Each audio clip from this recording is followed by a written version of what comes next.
হোটেলটা কোথায়, কোনটা? সামনে যে বড় বিল্ডিংটা দেখতেছো, এটা হলো আমার হোটেল। আল্লাহ বকু, এত বড় হোটেল তোমার! ইস, তুমি এত কম সময় বিদেশে এসে এত বড় হোটেলের মালিক হয়ে গেছো কেমনি? সবই ভাগ্যের খেল, নিয়তির খেলা। তুমি এত বড় একটা হোটেলের মালিক বোর্ডে রেখাচ্ছ দেশের মধ্যে, হ্যাঁ? আমি সিদ্ধান্ত লয়ে লইছি, আমি আমার থেকে এনেই থাকো। কেন এখানে থাকবো কেন? এত বড় একটা হোটেলের দায়িত্ব তুমি একলা পালন করতে পারবা? আমি থাইকা তোমার একটু হেল্প করবো। ডিউটি ফলায় কই থাকো? 11 নম্বর ফ্লোরে যাও, বিছানা ওয়াশরুম সব নোংরা হয়ে আছে, পরিষ্কার করে যাও। এবারে কেন মনে কইতাছে ফল পরিষ্কার করতে, বিছানা পরিষ্কার করতে? আমি তো চিনতে পারতেছি না, এই লোক কে?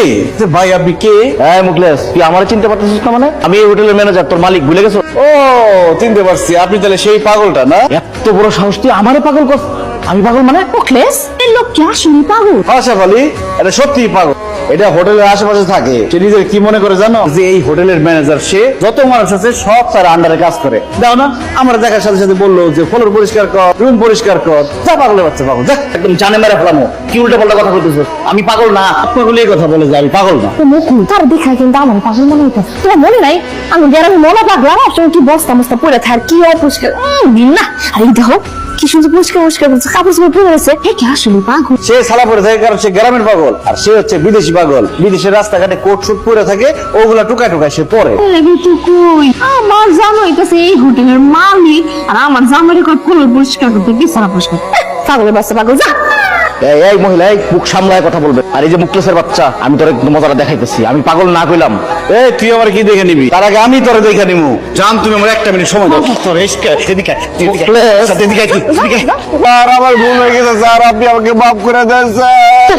তোরে আমি জীবনে মাফ করবো না। তুই বিদেশে এসে রাস্তা রাস্তায় ঘুরে বেড়াইছো, খাওয়ার টাকা পাইছিস না। তোর আইন আমি খাওয়ান দিতি, থাকতে দিছি, চাকরি দিতি। এন থেকে যে বেতন পাচ্ছি না, তুই বাড়িতে পাঠাস। তোর বউ খায়, তোর বাপ্পা খায় বাঁচে, আর তুই একটা করতে জোগাড় করছো। ওর সামনে আমার পাগল করতো। স্যার দেরি না, আপনি আমার দুইটা কথা শুনেন, তারপরে যা সিদ্ধান্ত নিবেন তাই আমি মাথা পেতে দিব। স্যার ওটা আমার বউ। কি তোর বউ বিদেশে আছে কেন? তার জীবনের শেষ ইচ্ছা পূরণ করতে। মানে আমার বউয়ের খুব জটিল আর কঠিন একটা রোগ হয়েছে। ডাক্তার বলছে আমার বউ আর বেশি দিন বাঁচবে না বস। আর জীবনের শেষ ইচ্ছা আমার কাছে বিদেশে এসে কিছুদিন থাকবে। সে দেখবে যে আমি বিরাট একটা হোটেলের মালিক। সেই জন্য আমি তাকে মিথ্যা বলছি। আমি বলছি আমি এই হোটেলের মালিক, আর আপনাকে বলছি পাগল। হায় হায় রে, কি কর? এত সুন্দর মাইয়াটা আর বেশি দিন বাঁচবো না। কিন্তু তার দেখে তো বোঝা যায় না, দেখে মনে হয় একেবারে সুস্থ। ওর রোগটাই এমন, দেখলে মনে হয় না যে ভিতরে অসুখ আছে, রোগ আছে। তোর ভিতরে অনেক কঠিন রোগ বাসা বাঁধছে। আমার বউটা বলে যাবে বস, আপনি তার শেষ ইচ্ছা পূরণ করতে দেন। আপনি তার সামনে গিয়ে বলেন যে আপনি পাগল, আর আমি এই হোটেলের মালিক। কি কইতেছস? আমি নিজেরে গিয়ে নিজে পাগল কমু? না না, আমি এগুলো করতে পারবো। আমি আমার বউকে অনেক ভালোবাসি বস, আপনি তার মন